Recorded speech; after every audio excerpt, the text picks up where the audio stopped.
La carta de Smith es un diagrama polar especial que contiene círculos de resistencia constante, de reactancia constante y de relación de onda estacionaria constante. Fue inventada por Philip Smith en 1939 mientras trabajaba para Arca. Debido a los problemas que tenía para calcular la adaptación de las antenas a causa de su gran tamaño, Smith decidió crear una carta para simplificar el trabajo. En 1936 desarrolló un nuevo diagrama que eliminó la mayoría de las dificultades. La nueva carta era una forma coordinada polar especial en la cual todos los valores de los componentes de la impedancia podrían ser acomodados. Las curvas del cociente constante de la onda de la situación, de la atenuación constante y del coeficiente de reflexión constante eran todos los círculos coaxiales con el centro del diagrama. Las escalas para estos valores no eran lineales, o eran satisfactorias. Con el tiempo la gente que trabaja en este ámbito propuso las cartas para solucionar problemas de las líneas de transmisión. La carta de Smith cuenta con algunos componentes muy importantes a mencionar: la parte resistiva y la parte reactiva. Para la parte resistiva tenemos que el centro es nuestra impedancia característica de la línea que se encuentra normalizada, la cual encontraremos utilizando la siguiente fórmula. Siguiendo en la parte resistiva de la carta debemos mencionar que del lado izquierdo tenemos el 0 y del lado derecho el infinito. Ahora para la parte reactiva, tenemos la parte superior que será el lado positivo de nuestra parte inductiva y el lado negativo se encontrará en la parte inferior de nuestra carta. En nuestro ejemplo los círculos resistivos se encuentran de color rojo, mientras que los círculos inductivos y capacitivos, los encontraremos de color verde y azul respectivamente. Cabe mencionar que los círculos de la parte inductiva y capacitiva parecen formar círculos incompletos, sin embargo con los vistos aquí es más que suficiente para utilizar la carta adecuadamente. Para explicar mejor cómo sacar el ROE, utilizaremos el siguiente ejemplo. Se conecta al extremo de una línea de impedancia igual a 50 ohms, una carga igual a 40 menos J 30 ohms. Empezamos por normalizar nuestra carga, una vez obtenido nuestro valor normalizado lo utilizaremos para conseguir nuestro punto dentro de nuestra carta. Encontrar el ROE es muy sencillo, simplemente trazamos un círculo desde el centro hasta el punto conseguido, en este momento encontraremos dos valores, el ROE mostrado en color rojo y el factor de adaptación a 180 grados del ROE o lo que es lambda entre 4. Si trazamos una recta desde el centro al borde sobre la escala marcada ángulo del coeficiente de reflexión nos muestra exactamente eso, que en este ejemplo es de menos 90 grados. En este siguiente ejemplo donde tenemos una carga de 50 más J 50 ohms con una impedancia característica de 50 ohms, encontraremos lo que se le conoce como admitancia, que no es más que nuestro valor resistivo al inverso, o lo que es su equivalente en la carta de Smith a un cambio en fase de 180 grados.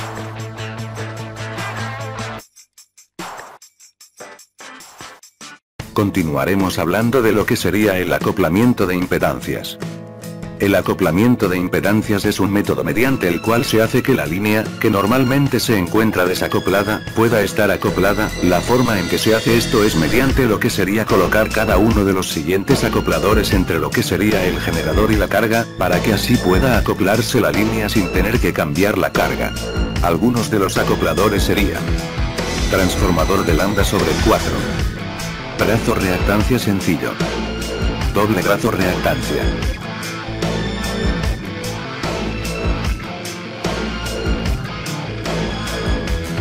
El transformador de onda, lambda cuartos es un circuito para acoplar impedancias que provee un circuito de línea de transmisión que ilustra las propiedades de la onda en una línea de transmisión acoplada.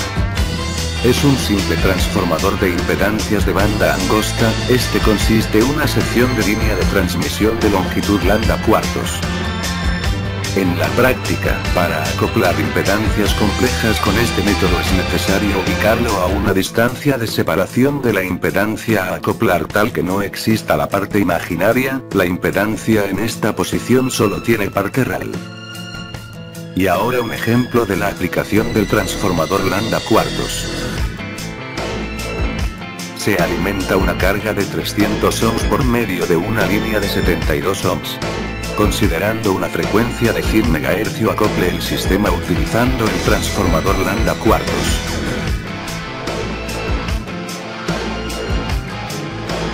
Para solucionar el problema, primero calculamos el valor de lambda con la fórmula, sabiendo que lambda es igual a la velocidad de la luz entre la frecuencia de trabajo. Con esto sabemos que lambda tiene un valor de 3 metros en longitud.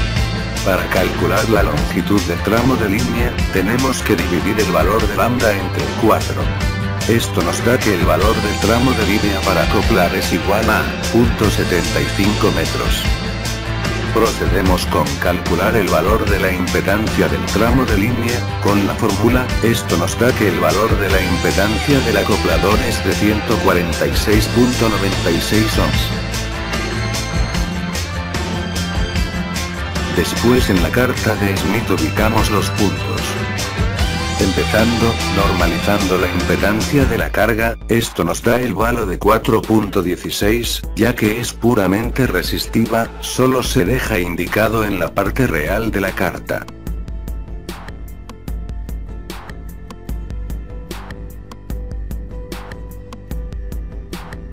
Como queremos que la línea esté acoplada, el punto B en la carta tiene que estar en el centro, tomando el valor de 1, después ubicamos la impedancia de lambda sobre 4, en la carta, esto, normalizando el valor de la impedancia dividiéndola entre la impedancia característica.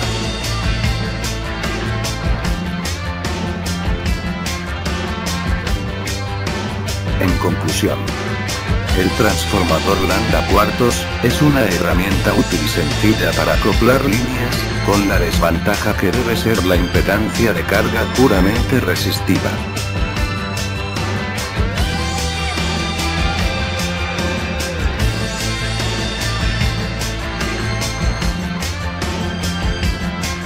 Acoplamiento de una línea de transmisión con un equilibrador reactivo, también llamado brazo o stud. Un equilibrador reactivo, también llamado brazo stud, nos permite compensar o equilibrar la susceptancia de la carga transferida al punto A, con su propia susceptancia de entrada. Es decir, la admitancia o impedancia de la carga se puede transferir a otros puntos de la línea, en donde se ven impedancias o admitancias diferentes, según la distancia, conforme uno avance desde la carga hacia el generador. Los brazos son longitudes de una línea de transmisión en cortocircuito o circuito abierto que pretenden producir reactancias puras en el punto en que se conectan, para la frecuencia de línea de interés. Cualquier valor de reactancia puede hacerse, con la longitud del brazo, variando entre 0 y media longitud de onda. Acoplamiento con un brazo stud. Para acoplar una línea hay varias opciones, de momento solo nos enfocaremos a las siguientes. 1. Intercalando en serie un tramo de lambda cuartos de impedancia característica Z a una distancia LA de la carga. 2. Conectando en paralelo un brazo de longitud LI a una distancia LI de la carga. Para una mejor explicación, procederemos a explicarlo mediante un ejemplo. Una línea de transmisión sin pérdidas termina en una carga con impedancia de 180 más J50 ohms. Si la admitancia característica de la línea es de 0.01 ohms, ¿a qué distancia de la carga se tiene una admitancia normalizada I igual a 1 más JB? Aplicando la siguiente fórmula, tenemos los siguientes cálculos. Y girando en el sentido de las manecillas del reloj, es decir hacia el generador, hasta encontrar el círculo de G igual a 1, se determina que L1 es igual a 0.182 lambda, con B igual a J 0.75. Si se continúa girando, nos encontramos otra vez al círculo de G igual a 1, cuando B es igual a menos J 0.75. Esta sería una solución posible para el punto C, con L1 igual a 0.182 lambda más 0.193 lambda, esto es igual a 0.375 lambda. Las soluciones posibles, se encuentran conforme giramos más y más en la carta, hasta volver a cruzar el círculo de G igual a 1, es decir que el punto B iría cambiando de signo alternadamente. El acople con brazos es únicamente deseable para anchos de banda fraccionales pequeños. Existen dificultades prácticas en longitudes de onda milimétricas, por ejemplo en microcintas por encima de 20 GHz. Aquí la precisión del ajuste de las longitudes de onda de los brazos, necesita ser de más entre menos 0.01 de longitud de onda para un acople de buena calidad. También hay dificultades prácticas con los valores altos de gamma, magnitud del coeficiente de reflexión de tensión. Aquí el propósito de los brazos es generar una reflexión igual y opuesta para cancelar la reflexión de la carga cercana completamente desacoplada. Adaptación de impedancia. Podemos decir entonces, que cualquier dispositivo empleado para acoplar una línea o adaptar su impedancia, es simplemente llamado acoplador o adaptador. Con él no solo se logra obtener óptima transferencia de potencia a la carga, sino que, al eliminarse las reflexiones, la transmisión de señales digitales se beneficia y los ecos en sistemas analógicos se reducen o desaparecen. Otra razón es que, en los radiotransmisores de alta potencia existe el riesgo de rompimiento del dieléctrico entre los conductores, o de sobrecalentamiento, si se emplean voltajes y corrientes demasiado altos. Es claro que una línea de transmisión actúa como un transformador de impedancias, pues entre el generador y la carga se pueden ver muchas impedancias diferentes. El acoplamiento de impedancias que se busca debe garantizar que el coeficiente de reflexión de voltaje sea cero y que, en consecuencia, el VSWR sea igual a la unidad cerca de la carga. Este acoplamiento se puede realizar usando un transformador de λ/4 en serie con la línea, o bien, conectando en paralelo a la línea principal, uno o más segmentos de línea cortocircuitados. Tal como se visualiza en la siguiente imagen. A continuación se explicará, mediante una secuencia de pasos, cómo se realizaría el proceso de acoplamiento de la admitancia, usando un acoplador o también llamado brazo, apoyándonos en la carta de Smith. Primero, normalizamos la impedancia de entrada, respecto de la impedancia característica y la llamamos ZL, de tal forma que ZL es igual a ZL entre Z0. Ubicamos en el gráfico la ZL hallada y trazamos una circunferencia centrada en el diagrama y que pasa por el punto ZL. Trazamos una semirecta que nace en ZL y que pasa por el centro del diagrama hasta que vuelva a cortar la circunferencia trazada. En dicha intersección tenemos IL, que es la admitancia de carga normalizada. Segundo, partiendo desde el punto IL, correspondiente a la posición de la carga, al recorrer el circuito hacia el generador, el punto representativo en el diagrama estará en las sucesivas posiciones, correspondiente a una rotación horaria, sobre la circunferencia previamente trazada. De esta forma se buscará la primera intersección con la circunferencia G igual a 1. Allí habrá de insertarse el estuvo brazo. Esto se justifica en el hecho que el brazo solo puede modificar la parte imaginaria de la admitancia y para lograr la adaptación que se busca, deberá cumplirse la aplicación de las siguientes figuras. Ya en ese lugar y sobre la circunferencia marcada anteriormente, tenemos definida la admitancia IAB y ese es el valor que tengo en los puntos AB del circuito sin conectar el brazo.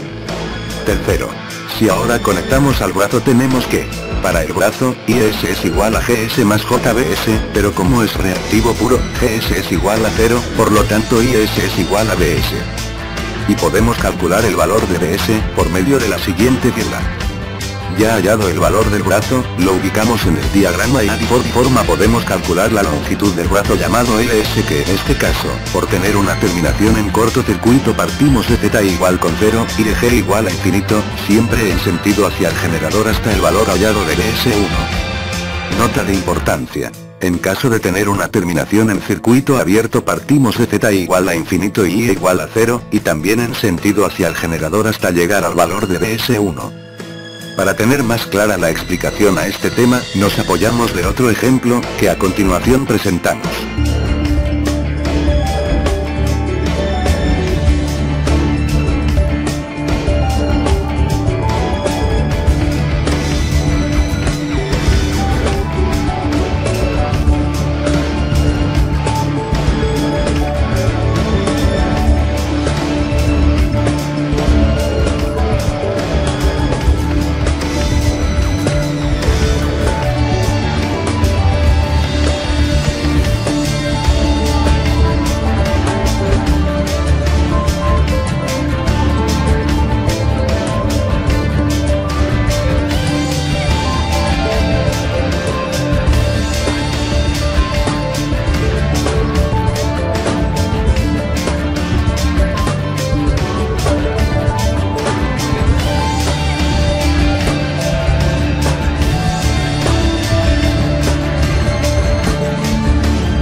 Ahora les hablaré sobre el acoplamiento de líneas con brazo doble o doble stub. ¿Por qué acoplar con stubs? Los stubs son longitudes de líneas de transmisión en cortocircuito o circuito abierto que pretenden producir reactancias puras en el punto en que se conectan, para la frecuencia de línea de interés. Cualquier valor de reactancia puede hacerse, con la longitud del stub variando entre 0 y media longitud de onda. La estructura general, pero no siempre la misma, del brazo doble es la siguiente. La distancia entre brazos. Esta se refiere a la distancia o la separación que hay entre los acopladores, podría tomar cualquier valor. La distancia hacia la carga. Esta es la separación que hay del acoplador más cercano a la carga y, junto con la distancia anterior, cualquiera puede variar, normalmente una es fija entre los valores de lambda sobre 4, lambda sobre 8, o 3 lambda sobre 4. Mientras que la otra se busca.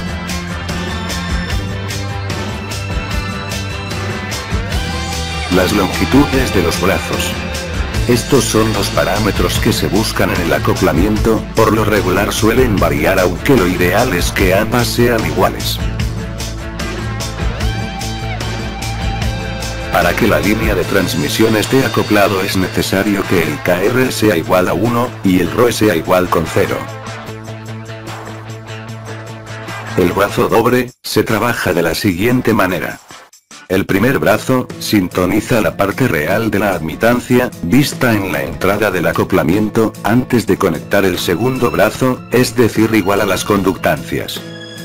Mientras que el segundo brazo, se encarga de eliminar la susceptancia presente en ese punto, dejando el sistema acoplado.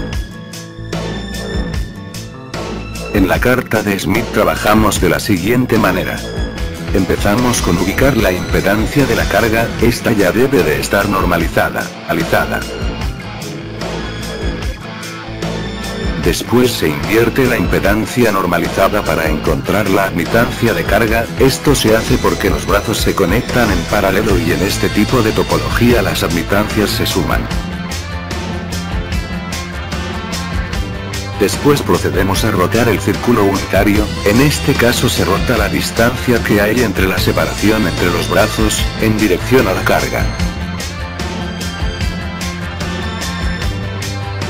Después no movemos del punto B, que es la admitancia de la carga, por el círculo de ρ la distancia 1, que por lo regular es muy común ponerla por diseño de lambda sobre 4, ya que con esto la admitancia volvería al mismo punto donde se encuentra la impedancia de carga, aunque esta distancia puede ser arbitraria, cuidando las zonas prohibidas.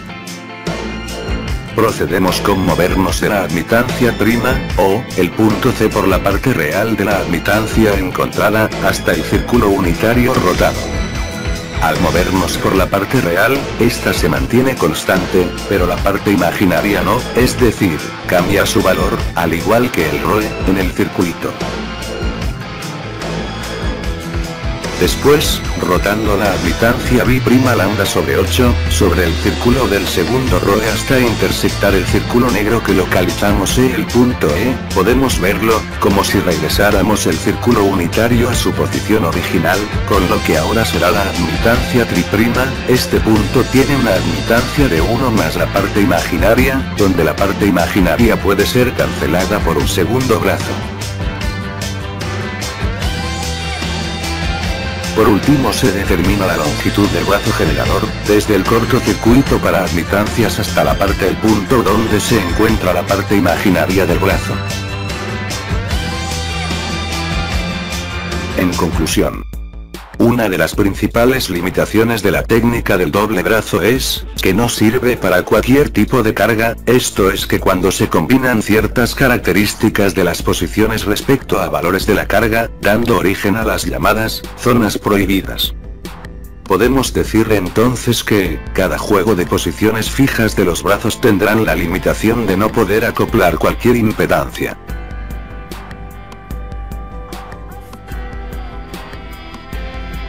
Bueno, empezaremos hablando de lo que son las guías de onda.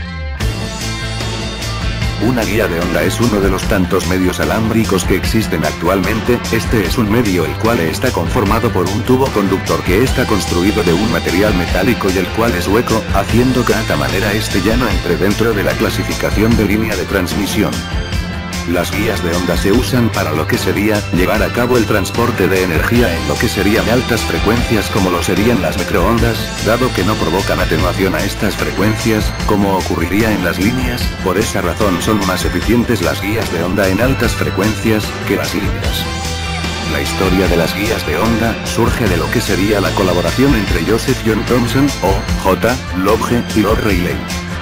En donde Thomson, lo que hizo fue proponer por primera vez la idea de lo que serían las guías de onda. J. Lodge, fue la persona que realizó la idea de Thomson. Y Rayleigh, fue quien realizó, lo que sería el análisis matemático del cómo se propagan estas señales a través de la guía. La guía. Bueno, ahora se explicará, rápidamente cómo funciona, lo que sería, una guía de onda. La forma en que funcionan las guías de onda sería que transportan la energía en forma de ondas electromagnéticas de forma eficiente entre lo que serían dos puntos. Lo que ocurriría es que las ondas serían, ahora sí, guiadas a través del tubo del cual no podrán salir hasta que lleguen al otro extremo, dado que las paredes de este no permiten que salgan las señales, debido a un efecto de reflexión que provocan, dado que el índice de refracción del conductor, normalmente será menor que el del aire que va en el interior de este o del vacío. Bueno, ahora vamos a hablar de lo que serían los diversos modos de propagación de las guías de onda.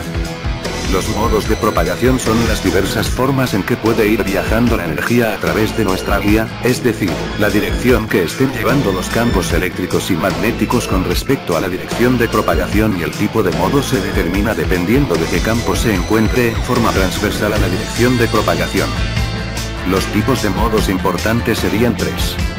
El modo TE, que es el transversal eléctrico. El modo TM, que es el transversal magnético. El modo TEN, que es transversal electromagnético. El modo transversal eléctrico es aquel en el cual su componente de campo magnético H, va en la dirección de propagación, mientras que el campo eléctrico E, vale 0. Aquí podemos observar lo que sería una representación del modo TE, y como se puede apreciar, la componente H, va en la dirección de propagación, mientras que la E, está en 0. El modo transversal magnético es aquel en el cual su componente de campo magnético H, vale 0, mientras que el campo eléctrico E, va en la dirección de propagación. Aquí podemos observar lo que sería una representación del modo TM, y como se puede apreciar, la componente H, está en 0, mientras que la E, va en la dirección de propagación. El modo transversal electromagnético es aquel en el cual sus dos componentes se encuentran en 0. Aquí podemos observar lo que sería una representación del modo TEN, y como se puede apreciar, las dos componentes están en 0, pero al estar hablando de una guía de onda, la cual no tiene lo que sería un conductor interno, no habría por dónde conducir una onda de este tipo. Por esa razón, ahorita que estamos hablando de guías de onda, podemos decir que no existe el modo TEM en ellas. Ahora hablaremos de qué son las velocidades de los modos de propagación. Básicamente estas son velocidades las cuales nos ayudarían a determinar el cómo se desplaza lo que sería una o varias señales a través de una guía de onda. Estas velocidades serían dos, una denominada velocidad de fase a lo largo de la línea, y la otra velocidad de grupo. Velocidad de fase a lo largo de la guía. Esta es aquella velocidad la cual nos indica que tan rápido se mueve una señal a lo largo de la guía de onda. Normalmente ya en aplicaciones uno no usa lo que sería una señal senoidal pura, lo que se transportaría por la guía sería una señal imperfecta, la cual puede ser producto de sumas de varias señales o cosas así, y con las siguientes fórmulas se determina lo que sería que tan rápido se desplaza por la guía. Hay tres fórmulas para determinar la velocidad de fase, las cuales serían: velocidad de fase es igual a W, la cual es igual a 2pi por la frecuencia, sobre beta. Velocidad de fase es igual a la velocidad de la luz por la longitud de onda de la guía entre la longitud de onda característica. Y velocidad de fase es igual a la velocidad de la luz, sobre la raíz cuadrada de 1 menos el la frecuencia de corte sobre la frecuencia elevada al cuadrado. Velocidad de grupo. Esta vendría siendo la velocidad con la que se mueve la información de la señal, que bien, también podría ser un grupo de frecuencias dentro de la guía, la cual se puede determinar mediante alguna de las siguientes dos reglas. Velocidad de grupo es igual a la velocidad de la luz por la longitud de onda característica, sobre la longitud de onda de la guía. Y velocidad de grupo es igual a la velocidad de la luz por la raíz cuadrada de 1 menos la frecuencia de corte sobre la frecuencia, todo eso elevado al cuadrado. Impedancias en los modos de propagación. Este es un efecto, el cual se presenta en lo que serían las guías de onda, tanto en los modos TM y TE, en donde la relación existente entre los campos magnéticos y eléctricos transversales, ya no serían transversales a la dirección de propagación, haciendo que lo que ocurriese fuera que se afectara lo que sería, la frecuencia de trabajo. La forma de determinar los valores de dicho efecto sería, para el modo TE, la siguiente. Impedancia en el modo TE, es igual a la impedancia intrínseca del medio sobre, la raíz cuadrada de 1 menos el cuadrado de la frecuencia de corte entre la frecuencia. Y para el modo TM, la fórmula sería. Impedancia en el modo TM, es igual a la impedancia intrínseca del medio por la raíz cuadrada de 1 menos el cuadrado de la frecuencia de corte sobre la frecuencia. Ahora vamos a hablar de lo que serían los diferentes tipos de guías de onda. Estas serían. Guías de onda rectangulares. Guías de onda circulares. Guías de onda elípticas. Las guías de onda rectangulares. Estas son las que son usadas más comúnmente en lo que serían varias situaciones cotidianas, como lo serían las conexiones de una antena, en equipos de microondas terrestres, de comunicaciones por satélite, etc. Este tipo de guías recibe ese nombre dado que su sección transversal tiene forma de rectángulo. Son fáciles de construir, poseen un ancho de banda muy grande, y siempre trabajan en base al fenómeno ondulatorio. Una guía de onda rectangular es de la forma siguiente.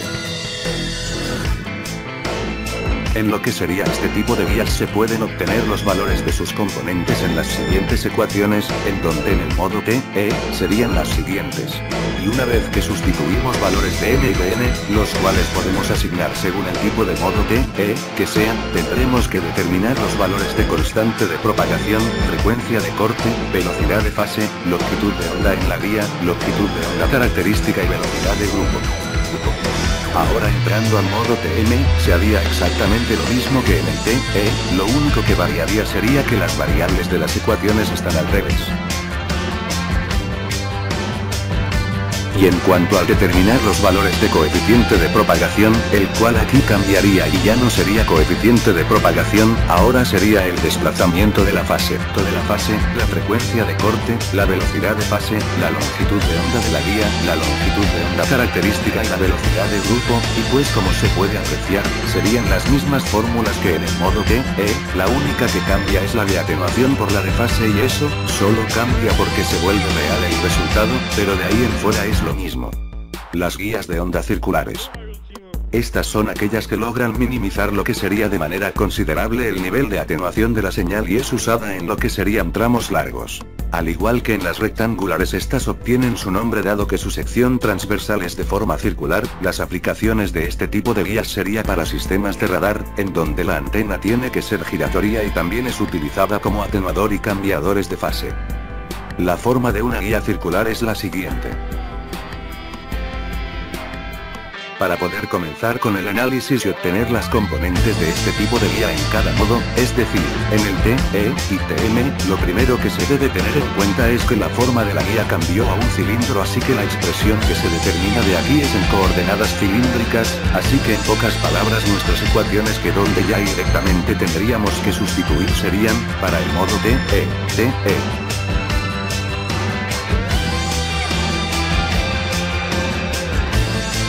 Y para lo que sería el modo TM, se usarían las mismas ecuaciones solo que las componentes se invertirían.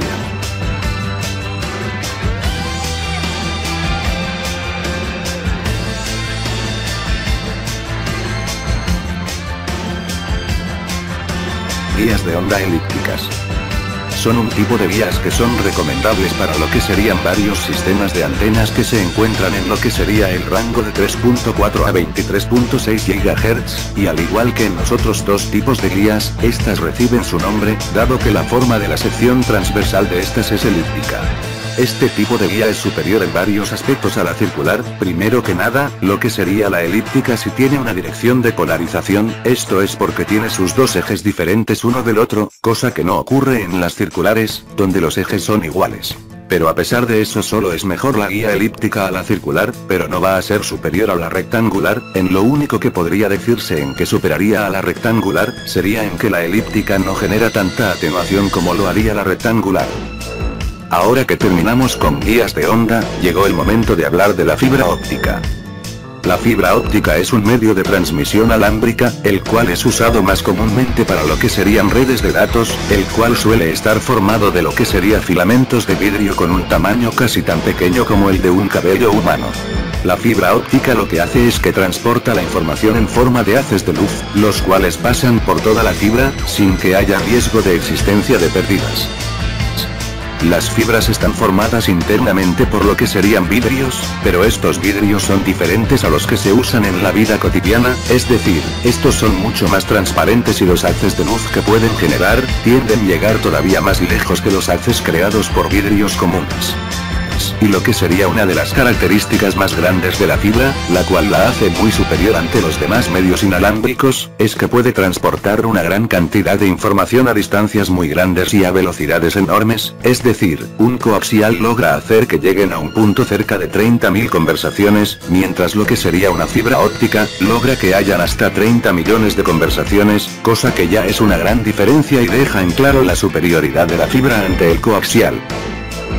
La fibra óptica se originó gracias a los experimentos de John Tyndall y Narinder Singh Kapalji, donde Tyndall lo que hizo fue que descubrió que la luz puede transportarse dentro de otro material, por ejemplo como en el vídeo, donde el agua es la que transporta a la luz. En ese entonces Tyndall tuvo una idea poderosa, pero muy adelantada a su época, hasta que llegó Kapalji, quien basándose en las ideas de Tyndall logró inventar lo que sería la fibra óptica.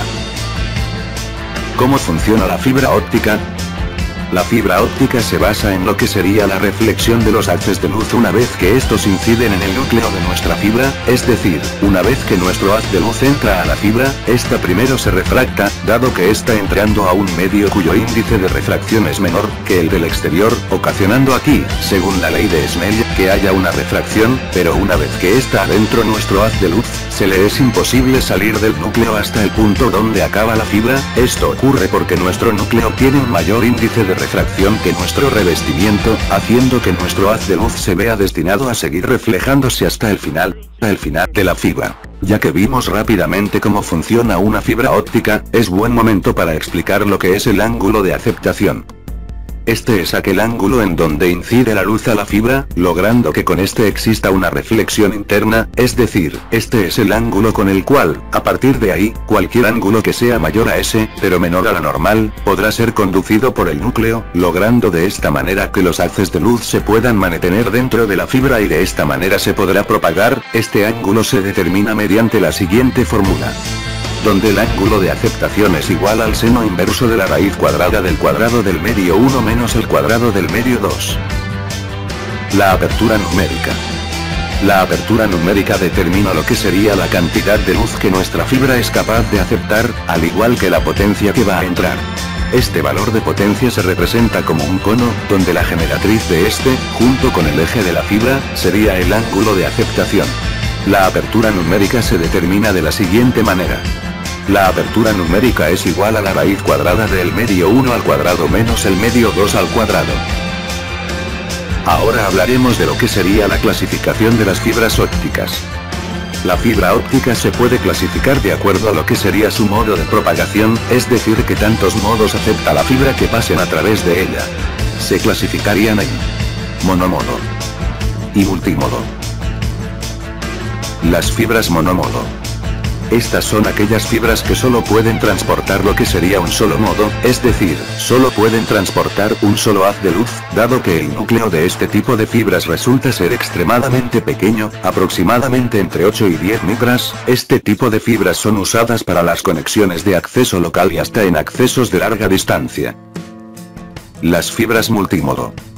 Las fibras multimodo son aquellas en las que el núcleo es de un tamaño ya más considerable, es decir, llega a ocupar hasta media fibra, haciendo que sea posible el paso de más modos. Estas tienen su uso en redes de área local, para lo que serían transmisión de datos a muy alta velocidad.